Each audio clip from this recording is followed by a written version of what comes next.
Débordant de questions concernant le mystérieux message de Magmush, nos aventuriers décident toutefois de reporter son invitation et d'aller emménager dans les quartiers du Guet, comme le leur avait proposé le seigneur de chasse Kinholz. Une fois installés, ils discutent avec le commandant autour d'un bon repas bien arrosé. Ils y apprennent que le conseil ne prend pas au sérieux la menace Skaven, d'autant qu'aucun cadavre d'homme rat n'a été retrouvé sur les lieux de l'embuscade à laquelle nos 4 héros ont survécu, et que, de surcroît, une ombre nécromantique plane sur Talabheim et semble liée au trafic de cadavres que nos aventuriers tentent de comprendre et de déjouer. Mais pour l'heure, après presque 2 jours sans fermer l'œil, ils sont allés se coucher et ont fait de bien étranges rêves.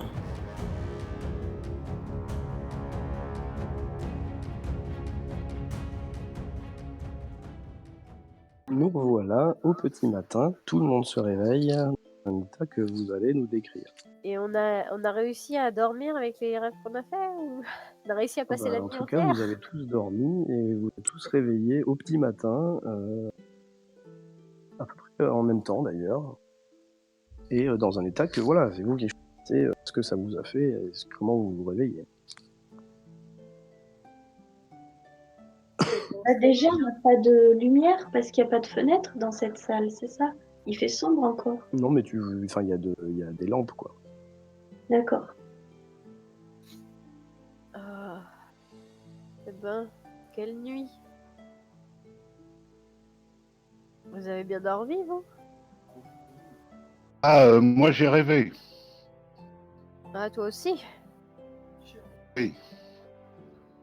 Bah, je sais pas ce qu'on a fait aux dieux, mais je crois qu'on a été visité des rêves bizarres. Enfin, je sais pas toi, mais moi, mon rêve, il était assez étrange.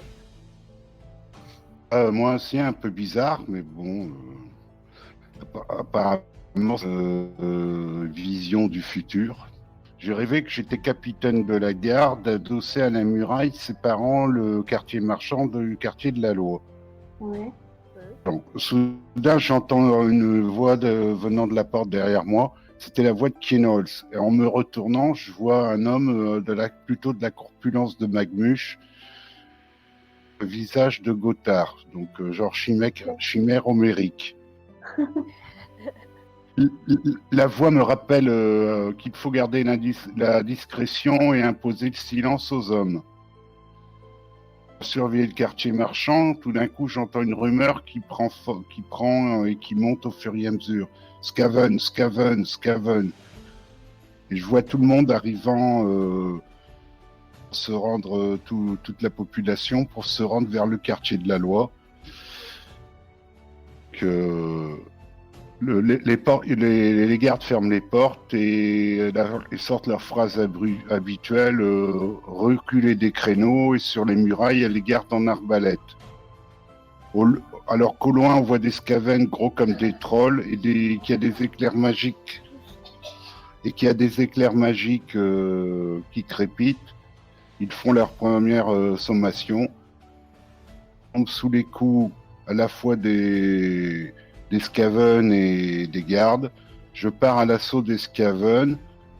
Au même moment, je vois un chat qui court sur les toits, qui échappe aux Skaven et qui va à la Loi. Et soudain, les Skaven font demi-tour et je me réveille. Un chat? Un chat, ouais. Ah, c'est ce que dans la semaine, je me disais, il faudrait qu'on adopte un chat pour les rats. Ce qu'il vous a dit à la fin, c'est qu'il a vu un chat qui fuyait le quartier marchand en passant par les toits. Voilà. D'accord. Et vous, que t'as fait un rêve, toi? Ben oui, j'ai rêvé aussi, oui. Mais oui, comme Goupil, j'imagine que ça annonce un petit peu. En fait, moi j'étais assise dans une superbe pièce, chauffée, confortable, sur un beau bureau. Il y avait une immense bibliothèque j'étais entourée de livres. et j'étais en train de lire un document, mais qui n'était pas écrit dans ma langue. Donc j'étais en train de le traduire, de le déchiffrer, d'essayer de comprendre. J'ai cru comprendre le début d'une phrase, « Le conseil est corrompu ». Mais après, je me suis mis à tousser, vous savez, comme tous ces gens qu'on a vu tousser. Il y a des taches de sang, du coup, dues à cette toux, qui sont tombées sur le parchemin. Et j'avais aussi, mes mains sont mises à trembler, j'avais la fièvre, des taches grises apparaissaient sur mes mains. Et puis, quand j'ai pu contrôler cette toux et cette fièvre, que tout s'est apaisé, j'ai regardé le parchemin et il restait ces gouttes de sang qui sont mises à se déplacer et à former un dessin, un cheval qui se cabre donc sur le papier. Et à la fin, le dessin a commencé comme s'il brûlait, à disparaître, le parchemin, tout s'est mis à devenir une fumée noire, grise et noire, et à se dissoudre, jusqu'à ce que je me réveille dans l'obscurité. On a tous rêvé d'animaux étranges. Parce que moi, mon rêve, on était tous les 4 en train de battre la campagne. Et à un moment, j'ai aperçu une lueur d'or, comme de l'or en fait, dans un renfoncement de... Je sais plus si on était en campagne ou dans la ville, je crois que c'était dans la ville. C'était dans un renfoncement entre 2 pierres et des pavés. Et du coup, je me suis approchée, j'ai commencé à creuser, et là, il y a des monceaux d'or, des couronnes d'or en fait, qui étaient par terre. Donc j'ai commencé à remplir ma bourse, à remplir jusqu'à ce que j'arrive au sol. Et en fait, dans le sol a commencé à remonter, comme s'il y avait une espèce de chose, de créature qui remontait des profondeurs. Et au lieu de créatures, c'était des morts, en fait, des cadavres qui essayaient de m'attirer. J'ai entendu des lames se dégainer derrière moi, donc je pensais que c'était vous. Et en fait, je me suis retournée, et en fait, derrière moi, c'était les 2 affreux du pèlerin écarlate et l'autre espèce de brigand qui était affilié à Sluro. Et eux, ils avaient des têtes un peu comme des morts vivants en fait. Et après, j'ai vu passer dans le ciel une colombe et un corbeau qui étaient côte à côte et qui partaient au loin. Et je me suis réveillée à ce moment-là.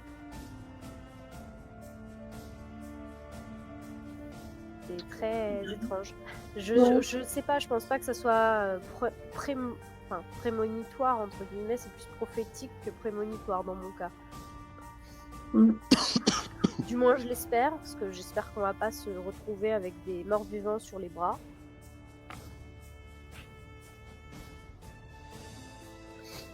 Ah oui, et dans mon rêve, les armes des espèces d'affreux, ils avaient tous des dagues. Ah. La dague noire torsadée là. Torsadée, voilà, c'est ce que j'allais te demander. J'étais en train de me dire, on n'a pas eu beaucoup d'oiseaux pour l'instant. Mais là, moi, la colombe et le corbeau, ça m'a fait penser aux colombes dans le temple de Chalia. Ah oui, exact. Et les corbeaux, il me semble que c'est l'emblème de mort, non? Si ma mémoire est bonne. On n'en a pas croisé beaucoup quand on est passé devant. C'est pas à cet endroit-là? Je m'en rappelle. Si Charlotte réfléchit, elle peut essayer de faire un test de connaissance générale empire très facile. C'est-à-dire à plus 30, c'est ça? C'est ça. Connaissance générale.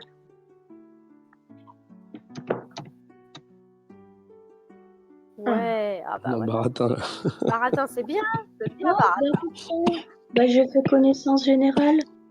Ah, je me suis trompée. Attends, c'est mal. Attends, je recommence. Ah oui, parce que je me suis trompée dans les dés. Je En même m'étouffe temps, du coup. t'as fait 7. Donc bon. Elle était pas 7 assez. sur 77. Une machine à sous, t'aurais fait banco là. Ding ding ding. Bon, Même là, ça ça passe. marche quand même. Ouais. Tu plus 10, oui, tu sais pertinemment que le corbeau est l'animal, ou l'emblème en tout cas, de Mort, le dieu des défunts, des songes et tout ce qui s'ensuit. Par ailleurs, tu sais que la colombe est également l'emblème de Chalia. Mm. Et en te grattant un peu la tête, tu arrives à te souvenir que parfois, le chat peut être l'emblème du dieu des voleurs et des pauvres gens qu'on appelle Ranald. On l'avait pas, oui, il y avait pas quelqu'un qui nous en avait parlé de ça. Ouais, ça me dit quelque chose. Bon, en fait, c'est un dieu qui est très très connu, très très répandu, plutôt dans les basses classes. Voilà.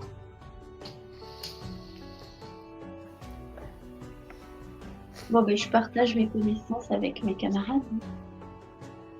D'accord. Alors pour en revenir aux animaux, l'emblème du cheval, par contre, ça te dit pas grand-chose. Non, mais ça me renvoie un petit peu aux écuries. Bah oui, et puis à ton cheval, à toi. Oh non, on le laisse tranquille, lui. Bah, écoute, en même temps, C'est lui le héros de la prophétie. Ténébreux. Ténébreux. en même temps, avec sorteur un de nom l'Empire. pareil, voilà, hein. Il y a un nom de héros, hein, pour le monde de Warhammer. Donc vous voilà au petit matin. Vous sentez les effluves de saucisses grillées. Vous vous doutez bien que quelque part dans le baraquement, ça doit être l'heure du petit déjeuner ou de la collation, Ah un truc oui, comme ça. petit déjeuner. Ben, on va suivre l'odeur alors.